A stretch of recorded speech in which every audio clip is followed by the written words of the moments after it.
Hey, beautiful souls. Welcome to Ann Lex TV, where flavor meets soul. My name is Annie B, and in the caption, you've read it. We are making boiled fried chicken. This is my first time doing this. I saw that Yummy Bites did it. I didn't watch the video, but as I was scrolling, I saw the caption read, boiled fried chicken. So I said, you know what? Let me try my hand at this. And it kind of reminded me of if you've ever had Chinese fried half a chicken, that's what it reminded me of. And it was very juicy, super flavorful. And that's why I think the boiling of it matters. So you're going to season your broth. I see there was salt, black pepper, ground ginger, onion, Scotch bonnet pepper, garlic powder, onion powder, all that good stuff. Then you're going to go ahead and add your chicken to your water. This creates a nice broth as well. A nice chicken broth, and it imparts flavor into the chicken. That's why the boiling process is an awesome process. You impart all that flavor. I'm going to make some chunky mash, so I'm just adding some potatoes to that same chicken broth after removing my chicken from it. And I think I boiled it for about 15 to 20 minutes, the chicken. And then you're just going to pat the chicken dry. Okay? Now, another thing to note is now that you know the chicken is near done, all you're worried about with frying the chicken is the crust.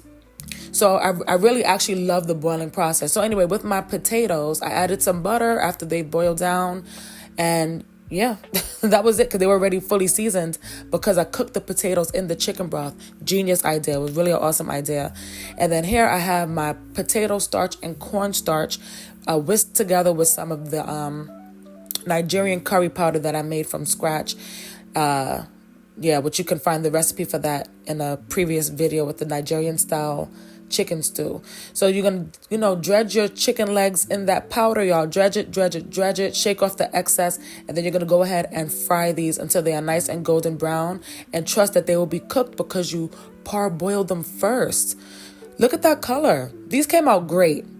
And my son said, this tastes like Chinese chicken. I was like, right. It really tastes like the Chinese chicken, like their chicken wings. But really, for me, the Chinese fried half a chicken that I used to get when I lived in Bronx, New York. All right. And then I made a mushroom gravy because I was actually, during the process of making this, I was like, do I want smothered chicken? Do I want fried chicken? I was all over the place. So I just went with the flow. I had some mushrooms. I said, let me make a mushroom gravy that I could pour over my chicken so I could low-key kind of have that smothered chicken kind of vibe going on. So now I'm doing my favorite thing to do, which is plate up. I got my mashed potatoes there. So here's some beans that I made. And, another time that I was like, I'm going to eat that with this. And then here's my gravy, and just absolutely delicious. And I used the chicken broth to make my gravy. And then I just added a little bit of potato starch and cornstarch to the gravy. And the mushrooms, saute your mushrooms first, and boom, bada boom. Very easy, very delicious. The chicken was so juicy and flavorful because boiling in all those aromatics and seasonings, it infuses the flavor into the chicken down to the bone. So good. Such an excellent way to get that chicken flavored before frying it.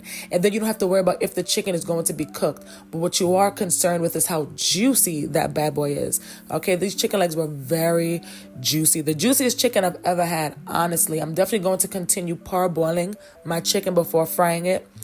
Absolutely. Do I recommend it? Yes. Yes. Look how juicy that is. It just juicy. And then with the mushroom gravy, I love mushrooms, so it was earthy, it was delicious. It was just A1. Such a delicious meal. Then with the potato mash that was cooked in the chicken broth, listen to me. Very good. Anyway, I thank you guys for tuning in. Let me know if you would try this method, or if you've tried this method of fried chicken, down in the comments below. I appreciate every single one of you. God bless and peace.